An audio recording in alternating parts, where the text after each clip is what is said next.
आप सभी सुनने वालों को मेरी राम राम हो। आज मैं आपको सुना रहा हूँ सगुण और निर्गुण का ध्यान कैसे करें। तो अब मैं बता रहा हूँ तो कि भगवान के भक्त नारद ऋषि हैं। उन्होंने भगवान से वो कहीं घूम रहे थे, तो एक समय की बात है कि भगवान के प्रिय भक्त देवर्षि नारद सब लोग में घूमते घूमते मथुरा में गए। वहाँ राजा अम्बरीश मिले, जिनका चित्र श्री कृष्ण की आराधना में लगा हुआ था। और मुनि श्रेष्ठ नारद के पधारने का साधु राजा अम्बरीश को उनका सत्कार किया और प्रसन्नचित्त होकर श्रद्धा के साथ आप लोगों की भांति प्रश्न किया। मुने,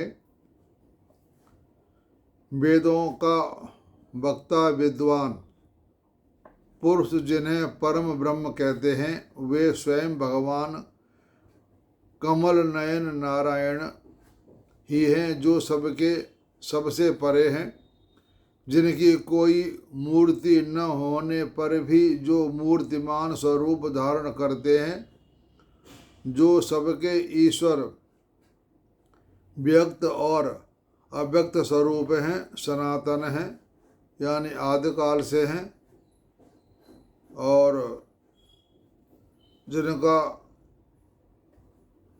समस्त भूत जिनके स्वरूप हैं, यानी जो भी हमें दिखाई देता है वो सब भगवान के स्वरूप हैं, जिनका चित्त द्वारा, चित्त कहते हैं मन को, जिनका मन के द्वारा चिंतन नहीं किया जा सकता, ऐसे भगवान श्री हरि का ध्यान किस प्रकार हो सकता है, जिनमें यह सारा विश्व हमें दिखाई देता है, जो अव्यक्त है, जो परमात्मा के नाम से प्रसिद्ध है, जिनसे एक जगत का जन्म, पालन और संहार होता है, माने पैदा होता है और लालन पालन होता है और संहार होता है, जिन्होंने ब्रह्मा जी को उत्पन्न करके उन्होंने अपने ही भीतर स्थिति वेदों का ज्ञान दिया, जो समस्त पुरुषों को देने वाले हैं,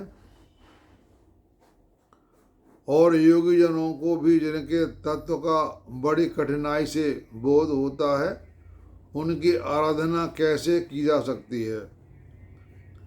यह बात है ना, भक्त अम्बरीश नारद जी से पूछ रहे हैं कि भगवान का ध्यान निराकार और साकार में कैसे किया जाता है।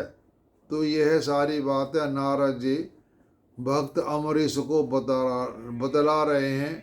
यह बात मथुरा की है। भक्त अम्बरीश का जन्म मथुरा में हुआ था। तो श्री गोविंद की आराधना नहीं की जा सकती, वह निर्भय पद को नहीं प्राप्त कर सकता।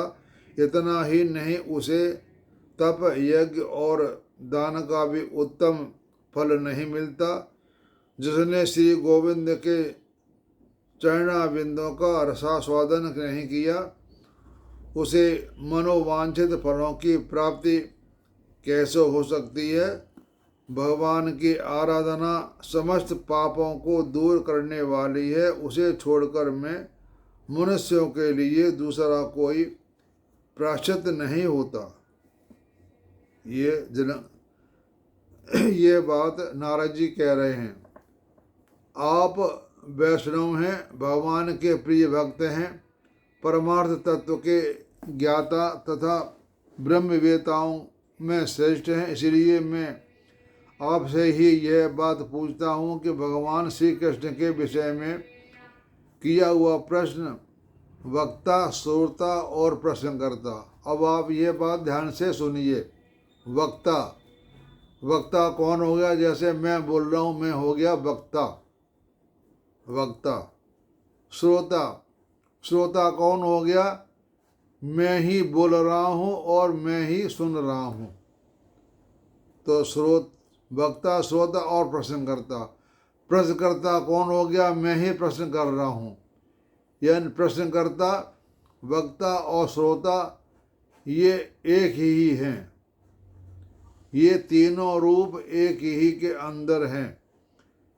इन तीनों पुरुषों को पवित्र करता है। और ठीक उसी तरह जैसे उनके चरणों का जल श्री गंगा जी के रूप में प्रभावित होकर तीनों लोकों का पावन करता है। देहधारियों का यह देह क्षणभंगुर है, यानी ये मनुष्य जीव क्षणभंगुर है। इसमें मनुष्य शरीर का मिलना बड़ा दुर्लभ है। उसमें भी भगवान के प्रेमी भक्तों का दर्शन तो मैं और भी दुर्लभ समझता हूँ। इस संसार से यदि क्षण भर के लिए भी सत्संग मिल जाए तो यह मनुष्यों के लिए निधि का काम देता है, यानी अमृत का काम देता है। क्योंकि उससे चारों पुरुषार्थ प्राप्त हो जाते हैं। आपकी यात्रा संपूर्ण प्राणियों का मंगल करने के लिए होती है। जैसे माता पिता का प्रत्येक विधान बालकों के हित के लिए ही होता है। यानी कहने का मतलब यह है कि माता पिता अपने बच्चे का हमेशा भला चाहते हैं। बच्चा उसका भला चाहे या न चाहे। उसी प्रकार भगवान के पथ पर चलने वाले संत महात्माओं को हर एक क्रिया जगत के जीवों का कल्याण करने के लिए ही होती है। देवताओं का चरित्र प्राणियों के लिए कभी दुख का कारण होता है और कभी सुख का। यानी जो जैसा करता है उसको वैसा फल होता है। अच्छा करेंगे तो अच्छा फल देंगे और बुरा करेंगे तो बुरा फल देंगे। किंतु आप जैसे भगवत परायण साधु पुरुषों का प्रत्येक कार्य जीवों के सुख का ही साधक होता है। यानी अमरीश कह रहे हैं कि आप तो हमेशा जीवों का भला ही चाहते हो। कोई गलत काम कर रहा है तो वहाँ आप जा करके उस जीव को सचेत करते हैं और उसको रास्ते पे लगाते हैं। लेकिन देवताओं का ऐसा नहीं। अच्छा करोगे तो अच्छा मिलेगा, बुरा करोगे तो बुरा मिलेगा। लेकिन देवर्षि नारद सबका भलाई चाहते हैं। जो देवताओं की जैसी सेवा करते हैं तो ऐसा नहीं। जैसे छाया सदा शरीर के साथ ही रहती है, उसी प्रकार देवता भी कर्मों के साथ रहते हैं। जो जैसा करता है उसको वैसा फल मिलता है। वैसे ही सहायता उनको प्राप्त हो। किंतु साधु पुरुष स्वभाव से ही दीनों पर दया करने वाले होते हैं। साधु पुरुष यहाँ बखान किया गया है नारद जी से। इसलिए भगवान मुझे वैष्णव धर्मों का उपदेश कीजिए, जिससे वेदों के स्वाध्याय का फल प्राप्त होता है। तब नारद जी अमरीश को समझा रहे हैं। तो अब वो बतला रहे हैं कि जो मनुष्य ब्राह्मणों की सेवा करता है, ब्राह्मणों का भला करता है, उसके बराबर कोई काम नहीं है।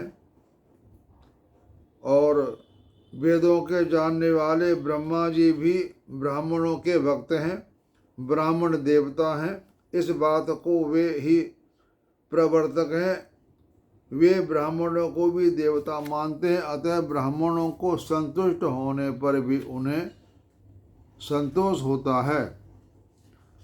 मातृकुल और पितृकुल दोनों कुलों के पूर्वज चिरकाल से नरक में डूबे हों तो वे भी जब उनका वंशधर पुत्र श्री हरि की पूजा आरंभ करता है, उसी समय वे स्वर्ग में चले जाते हैं।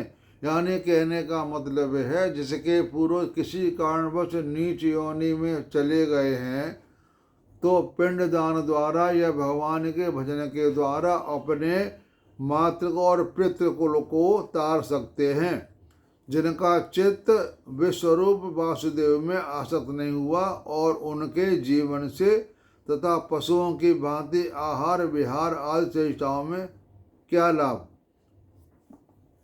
यानी मनुष्य भगवान का भजन करके या पिंड दान कर करके अपने मातृ पितृकुल को तार सकते हैं। अब मैं विष्णु का ध्यान बता रहा हूँ कि जो अब तक किसी ने न देखा और नित्य निर्मल एवं मोक्ष प्रदान करने वाला ध्यान तुम सुनो। जैसे वायुहीन स्थान में रखा हुआ दीपक स्थिर भाव से अग्निमय स्वरूप धारण करके प्रज्वलित होता रहता है, जैसे जहाँ वायु नहीं चलती है और दीपक हम जला देते हैं तो दीपक जलता रहता है, वो बुझता नहीं है और घर के समूचे अंधकार का नाश कर देता है। उसी प्रकार ध्यानस्थ आत्मा सब प्रकार के दोषों से रहित, निरामय, निष्काम, निश्चल तथा वैर और मैत्री से शून्य हो जाता है। अब सुनो श्री कृष्ण का ध्यान, क्योंकि अम्बरीश हमेशा श्री कृष्ण भगवान का ध्यान करते थे, इसलिए यहाँ श्री कृष्ण का बखान दिया गया है कि श्री कृष्ण का ध्यान करने वाला पुरुष शोक, दुख, भय, देश, लोभ, मोह तथा भ्रम आदि से और इंद्रियों के विषयों से भी मुक्त हो जाता है। जैसे दीपक जलते रहने से तेल को सुख लेता है, उसी प्रकार ध्यान करने से कर्म का भी क्षय हो जाता है। यानी ध्यान करने से कर्म का, बुरे कर्मों का नाश हो जाता, अच्छे कर्मों का नहीं। क्योंकि अच्छे कर्म तो हमें अच्छा फल दे ही रहे, उनका तो हम नाश कभी चाहेंगे नहीं। हमारे कोई बुरे कर्म हैं तो ध्यान करने से हमारे बुरे कर्मों का नाश हो जाता है। ध्यान दो प्रकार का बतला गया है, निर्गुण और सगुण। उनमें से प्रथम अर्थात निर्गुण ध्यान का वर्णन सुनो। जो लोग योग शास्त्रोक्त वन नियम आदि साधनों द्वारा परमात्मा का साक्षात्कार का प्रयत्न कर रहे हैं, वे ही सदा ध्यान परायण होकर केवल ज्ञान दृष्टि से परमात्मा का दर्शन करते हैं। यानी जो अपने आत्मा का साक्षात करते हैं वो ध्यान लगा के ज्ञान दृष्टि से ज्ञान हमारा होता है। यहाँ पर आंखें बंद करके हम अपने नेत्रों को यहाँ ले आएं और यहाँ पर देखें। इससे ज्ञान के द्वारा परमात्मा का दर्शन करते हैं। परमात्मा हाथ और पैर से रहित है, यानी परमात्मा के न हाथ हैं न पैर हैं और सब कुछ ग्रहण करता है, सर्वत्र जाता है, मुख के बिना ही भोजन करता है, नाक के बिना सूंघता है, उसका कान नहीं है। मतलब ये निर्गुण रूप के बारे में बता रहे हैं। न आँख है, न कान है, न हाथ है, न पैर हैं और वह सबका साक्षी और इस जगत का स्वामी है। रूपहीन होकर भी रूप से संबंध ही पांचों इंद्रियों के वशीभूत हुआ सा प्रतीत होता है। यानी जो पांचों इंद्रियों से सुख भोगते हैं वह समस्त लोकों का प्राण है और संपूर्ण चराचर जगत के प्राणी उसकी पूजा करते हैं। बिना जीव के ही वह सब कुछ वेद शास्त्रों के अनुकूल बोलता है। उसके त्वचा नहीं है तथापि वह शीत उष्ण आदि सब प्रकार के स्पर्श का अनुभव करता है। सारा कुछ करते हुए भी उसका कोई शरीर नहीं है। यह निर्गुण बात हो गई। सत्ता और आनंद के स्वरूप हैं। अब सुनो सगुण का ध्यान का वर्णन कैसे करते हैं। इस ध्यान का विषय भगवान के लिए बताया है कि उनका वर्षा ऋतु के सजल मृग के समान श्याम है। उनका जो रूप है ना भगवान साकार का, वह मेघ के समान श्याम है। जो हमें बादल दिखाई देता है ना, आसमान श्याम है, उनकी प्रभा सूर्य के तेज को भी लज्जित करती है, और उनमें इतना तेज है कि सूर्य को प्रकाश को भी लज्जित करती है, यानी इससे कई गुना ज़्यादा है। उनका तेज बहुत ज़्यादा है, उनका श्याम वर्ण है। उनके दाहिने भाग में एक हाथ में बहुमूल्य मणियों से चित्रित शंख शोभा पा रहे हैं। ये हम कल्पना कर रहे हैं भगवान साकार की, कि उनका प्रभा के समान सूर्य के समान तेज को लज्जित करता है। उसके दाहिने भाग के एक हाथ में बहुमूल्य मणियों से चित्रित शंख शोभा पा रहे हैं, और दूसरों के बड़े बड़े असुरों का संहार करने वाली कौमदकी गदा विराजमान है। उन जगदीश्वर के बाएं हाथ में पद्म और चक्र सुशोभित हो रहे हैं। इस प्रकार उनकी 4 भुजाएं हैं। वे संपूर्ण देवताओं के स्वामी हैं। सारंग नामक धनुष धारण करने के कारण उन्हें सांगी भी कहते हैं। वे लक्ष्मी के स्वामी हैं। उनकी झांकी बड़ी सुंदर है। शंख के समान मनोहर गर्दन, सुंदर गोलाकार मुखमंडल तथा पद्म पत्र के समान बड़ी बड़ी आँखें, कुंद जैसे चमकते हुए दांतों के भगवान हर्षकेश की बड़ी शोभा हो रही है। और श्री हरि निद्रा के ऊपर शासन करने वाले हैं। मतलब जो भगवान है वो निद्रा के शासन करने वाले हैं। उन्होंने निद्रा को भी जीत रखा है, और उनका नीचे का होठ मूंगे की तरह लाल है। मूंगा होता है, मूंगा का रंग पीला और लाल सा होता है। मूंगा आपने देखा होगा, जो समुद्र में पौधा होता है, जैसे कि हम अंगूठी बना करके पहनते हैं, उसे मूंगा कहते हैं। नाभि के कमल प्रकट होने के कारण उन्हें पद्मनाभ कहते हैं। वे अत्यंत तेजस्वी किरीट के कारण बड़ी शोभा पा रहे हैं। श्री वत्स के चिन्ह ने उनकी छवि को और बढ़ा दिया है। और श्री केशव का वक्षस्थल कौस्तुभ मणि के अलंकृत है। वे जनार्दन सूर्य के समान तेजस्वी कुंडलों द्वारा अत्यंत देदीप्यमान हो रहे हैं। केयूर, हार, कड़े, कटसूत्र, करधनी और अंगूठियों से उनके श्री अंग विभूषित हैं, और जिससे उनकी शोभा बहुत बढ़ गई है। भगवान तपाए हुए सुवर्ण के रंग का पीताम्बर पहने हुए हैं, और गरुड़ की पीठ पर विराजमान हैं। वे भक्तों की पाप राशि को दूर करने वाले हैं। इस प्रकार श्री हरि के सगुण स्वरूप का ध्यान करना चाहिए। यानी कहने का मतलब ये है कि जिस भी हम भगवान की मूर्ति को मानते हैं, या देखिए हमारे ऋषि मुनियों ने हर देवी देवताओं को मूर्ति के अंकित बना करके दिखा दिया है। उसके बाद उन्होंने माता है, हनुमान है, कोई भी है, उनका रूप बना के हमें दिखा दिया है। और हम जैसे हम गुरु बनाते हैं, तो गुरु को हम सभी कुछ कहते हैं। गुरु ही ब्रह्मा, गुरु ही विष्णु, गुरु ही महेश्वर हैं। यानी हम जिसको ध्यान करते हैं, या हम जिसको गुरु मानते हैं, उसका रूप सामान्य ध्यान ला करके करते हैं। इसे कहते हैं सगुण रूप। और निर्गुण रूप मैंने आपको बता दिया। तो ये निर्गुण और सगुण रूप का ध्यान के बारे में बता दिया कि हम ध्यान कैसा करना चाहिए। अब मैं अपनी वाणी को विराम देता हूँ। आप सबको मेरी राम राम।